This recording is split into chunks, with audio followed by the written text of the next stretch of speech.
Hai semua, assalamualaikum teman-teman. Di video kali ini saya mau buat kue brudel kukus. Nah, mau tahu cara buatnya? Tonton terus videonya ya.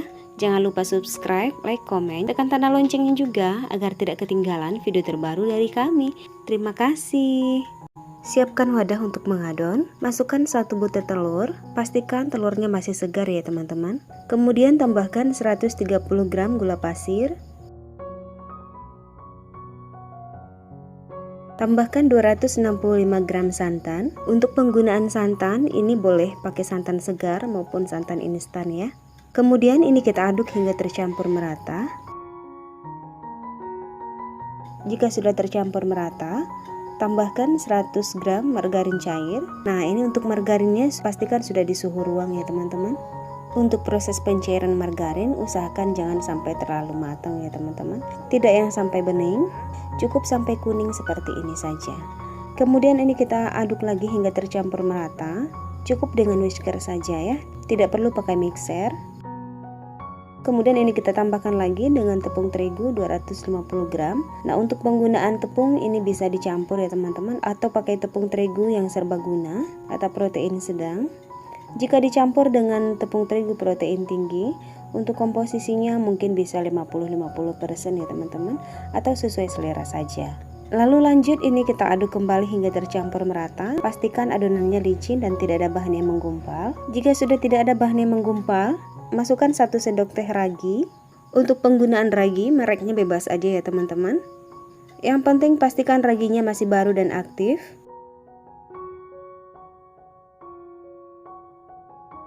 Setelah semua bahan tercampur merata, adonannya kita tutup dan kita istirahatkan lebih kurang 15 menit.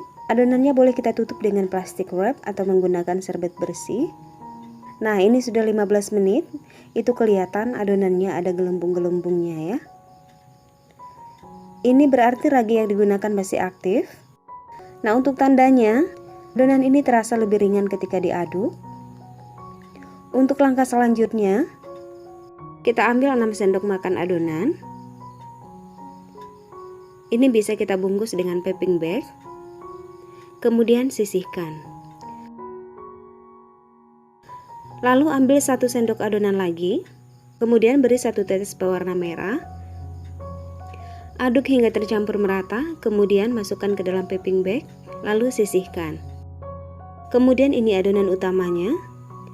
Kita beri pewarna hijau secukupnya ya.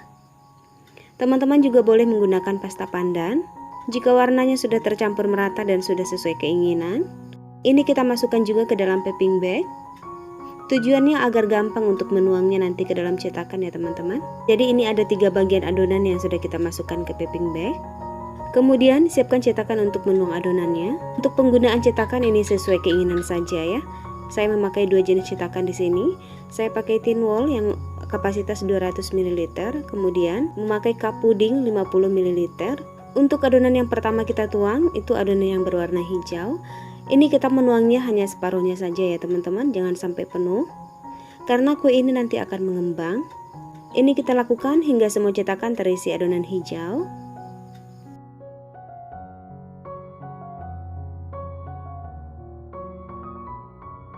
Jika semua cetakan sudah terisi, kemudian kita tuangkan adonan berwarna kuning. Untuk adonan kuning, ini hanya kita isi separuh dari permukaannya aja ya teman-teman. Biar ini nanti kelihatan motifnya.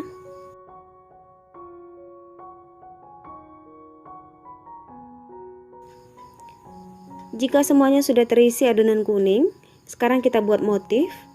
Untuk caranya kita bisa menggunakan lidi atau tusuk sate seperti ini ya.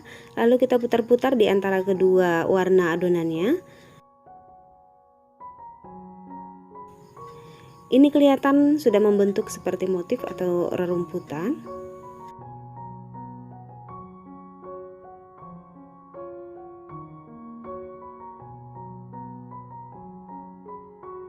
Lanjut sekarang kita tuang adonan merahnya. Nah, ini untuk membentuk motif bunga ya teman-teman. Motif bunganya ini sesuai kreasi masing-masing aja ya teman-teman. Saya bikin untuk 1 cetakan itu, untuk yang kecil cukup 1 bunga saja. Sedangkan cetakan tin wall yang ukuran 200 ml ini ada beberapa bunga. Kemudian biar bunganya makin mirip dengan bunga mawar, kita celupkan tusuk sate di pewarna merah yang tidak dicampur dengan apapun ya. Jangan terlalu banyak karena nanti hasilnya akan mengembang dan akan terlihat kurang rapi.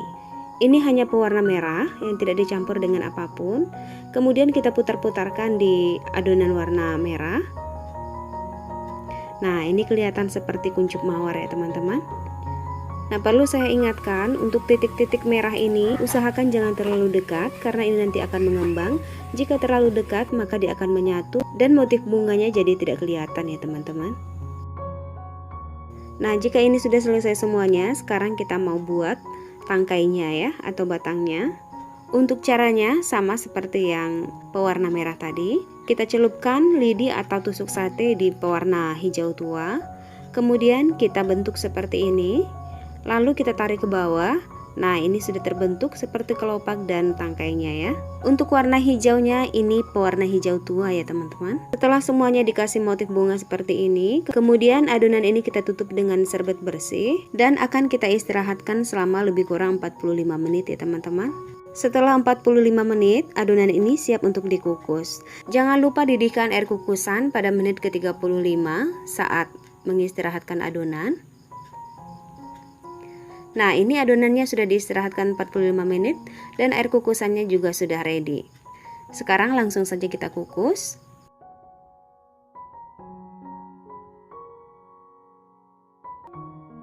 Kukus adonan sekitar 15 menit atau hingga matang. Gunakan api sedang. Jika teman-teman menggunakan tutup panci yang datar atau yang tidak terlalu cembung seperti punya saya, itu bisa dialas dengan serbet bersih ya teman-teman. Tujuannya agar tidak ada uap air yang menetes. Jika ada uap air yang menetes, ini nanti bakalan seperti ini ya. Adonannya akan kurang mengembang. Sebenarnya dia tidak bantet, tapi adonannya akan kempes seperti ini di bagian tengahnya atau di tempat tetesan airnya. Nah, ini sudah 15 menit dan kuenya sudah matang. Angkat dan keluarkan kue dari kukusan. Tunggu hingga kuenya dingin sebelum mengeluarkan dari cetakan. Nah, ini brodelnya sudah selesai. Tampilannya sangat cantik dan menarik. Untuk motif bunganya ini kelihatan cantik sekali ya teman-teman. Tidak ada yang menyatu. Dan paduan warnanya sangat menarik sekali. Nah, ini kelihatan. Ini untuk adonan yang kena tetesan air, sedangkan yang ini tidak. Nah, setelah dilihat dari permukaan sisi-sisinya, ini tidak ada yang bantet sebenarnya teman-teman. Cuman karena kena tetesan air, seperti dia kempes begini. Nah, jadi saran saya jangan sampai tidak menggunakan serbet bersih untuk penutup kukusannya ya. Untuk mengeluarkan kuenya dari cetakan ini cukup gampang ya.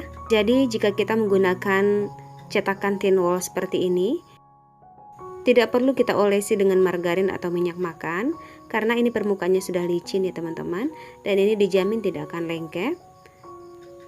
Nah, ini sangat gampang untuk mengeluarkannya ya.